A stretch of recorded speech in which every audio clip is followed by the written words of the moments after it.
금융회사가 고객의 예금을 지급하지 못하게 되면 해당 예금자는 가계금융생활이 불안정해지고 나아가 나라 전체의 금융제도의 안정성에도 큰 타격을 입게 됩니다. 예금자들이 금융회사에 맡긴 예금을 찾지 못할 것을 우려해 한꺼번에 예금을 인출함으로써 우량한 금융회사들도 당장 돌려줄 돈이 바닥나서 도산하는 사태가 발생할 수도 있는데요. 이러한 사태를 방지하기 위해 우리나라에서는 예금자 보호법 등의 법적 장치를 통해 예금자들의 예금을 보호하는 제도를 갖춰놓고 있습니다. 먼저 예금자 보호법에 대해 알아보겠습니다.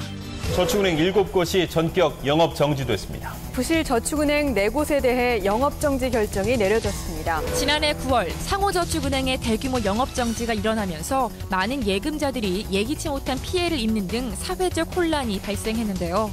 지금까지도 여러 저축은행이 영업 정지되면서 사태가 끝날 기미가 보이지 않고 있습니다.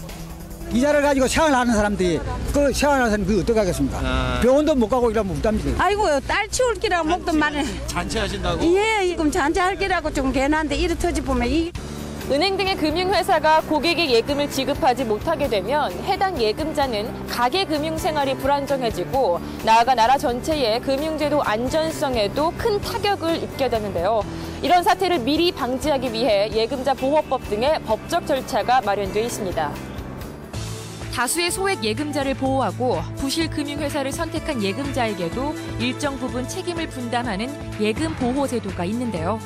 금융회사가 파산 등으로 예금을 지급할 수 없을 때를 대비하여 미리 기금을 조성해두고 나중에 파산한 금융회사가 생기면 미리 조성된 기금을 재원으로 해서 예금 보험금을 지급하는 제도를 말합니다. 그렇다면 투자자 보호가 되는 예금의 한도는 얼마일까요? 사업 수익금을 1억 5천만 원씩 나눠 가진 두 사람. A씨는 각기 다른 세 군데 은행에 5천만 원씩 예금하고 B씨는 한 은행에서 예금 적금 펀드에 5천만 원씩 투자합니다. 그런데 경제은행이 망했다고요? 그럼 제 돈 1억 5천만 원 어떻게 되는 거예요? 이 은행들이 모두 파산한다면 A씨는 세 은행에서 각각 5천만 원씩 보호받고 B씨는 한 은행에서 5천만 원만 보호받는데요. 한 금융회사에 대해서 1인당 보호 한도인 5천만 원까지만 보호되는 것입니다. 5천만 원을 초과한 예금을 가지고 있는 예금자들의 경우에도 채권자들의 채권액에 비례하여 예금액의 일부를 돌려받게 됩니다. 예금자 보호법상의 보호 대상 금융기관에서 판매되는 모든 금융상품들이 다 보호되지는 않습니다.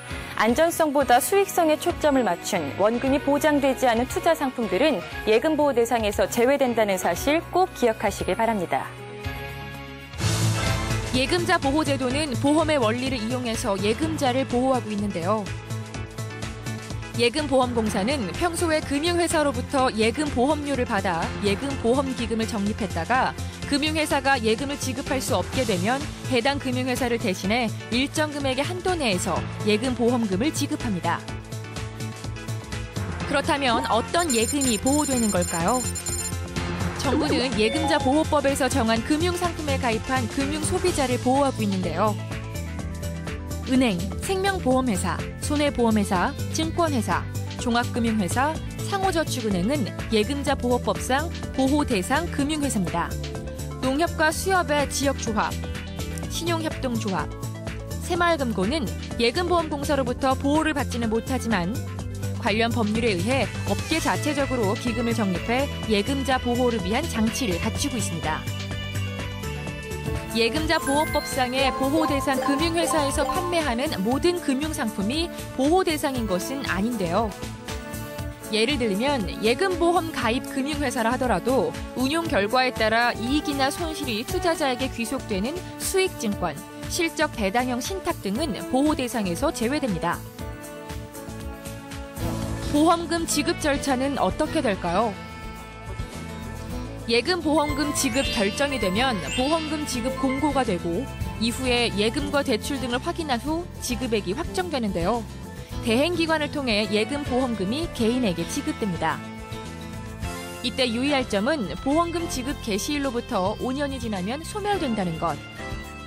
구미 서류와 지참물 등 필요한 사항을 꼼꼼히 확인해야 합니다.